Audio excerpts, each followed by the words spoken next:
第14课，罪是什么？我又做错了什么？有一次，一位男士在冬天穿了3天同一套衣服，照样上班、搭捷运、吃饭。他说：“我没流汗，没运动，又不臭，干嘛洗？浪费水。”直到有一天，他在办公室不小心撞翻了一杯热咖啡，全洒在他身上，才发现他的外套早就变色，味道也有点自然发酵。我们常以为自己看起来没事，就真的没事。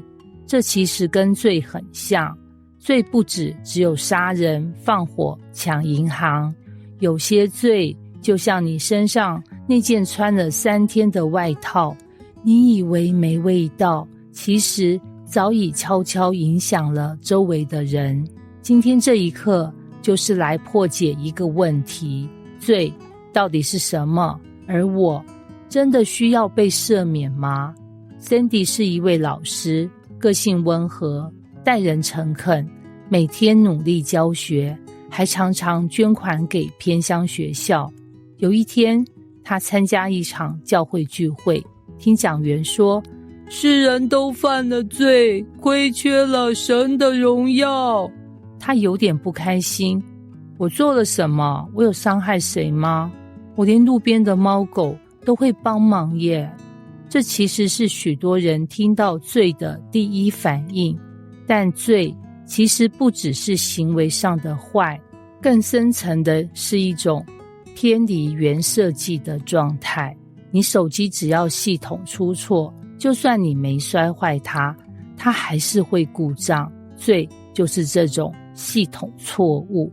世人都犯了罪，亏缺了神的荣耀。罗马书3章23节。犯了罪，原文有个意思是射箭不中靶心，意思是神创造我们原有个标准，有个目标，是活出荣耀、善良、彼此相爱的生命，但我们常常射偏了，哪怕只偏了一点点，也离了靶心。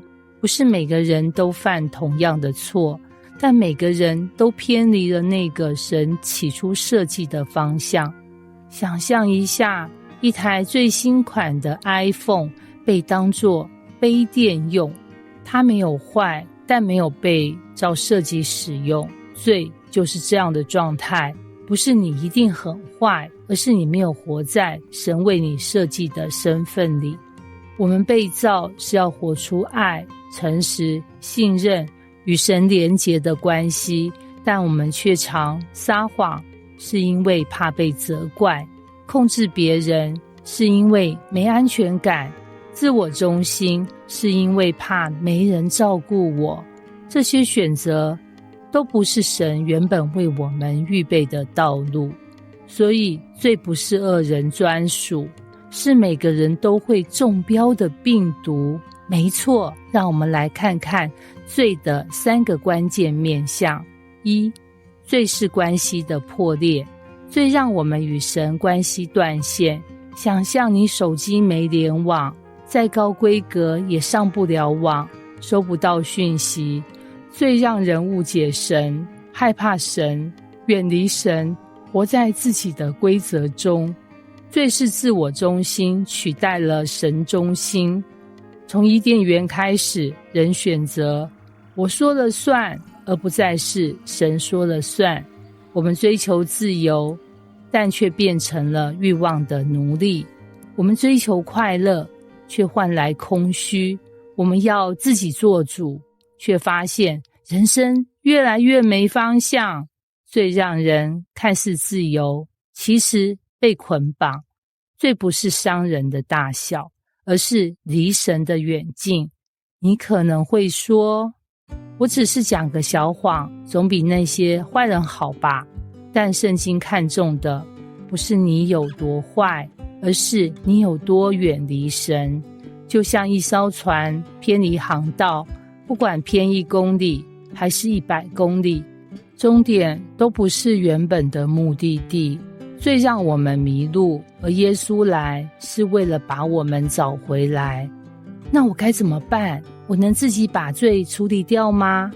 有些人会尝试靠善行、宗教、努力变好来抵罪。我多做点善事，我多捐钱，多参加活动，我帮助别人，就代表我不坏。这些努力虽然值得鼓励，但问题是，罪不是你能靠自己修复的问题，而是你需要被赦免。想象你欠下巨款，怎么努力都还不完，这时候有一位朋友主动帮你还清，这才叫救恩。耶稣就是那位来为我们还清罪债的救主。耶稣来不是来评断谁比较坏，谁比较干净，他来是为了洁净所有愿意回家的心。神差他的儿子降世，不是要定世人的罪，乃是要叫世人因他得救。约翰福音3章17节，他不只是救我们脱离将来的审判，他更是让我们现在就能恢复与神的关系，活出原本该有的样式。结语，你不是没有错，只是你还没回家。就像那件穿了3天的外套，也许你自己没发现，但不代表它没有味道。罪有时不是我们自觉，而是我们还没遇见那位愿意洗净我们的主。你不需要完美才来到他面前，你只需要诚实说，主，我愿意回家了，请你赦免我，接纳我，给我一个重新开始的生命。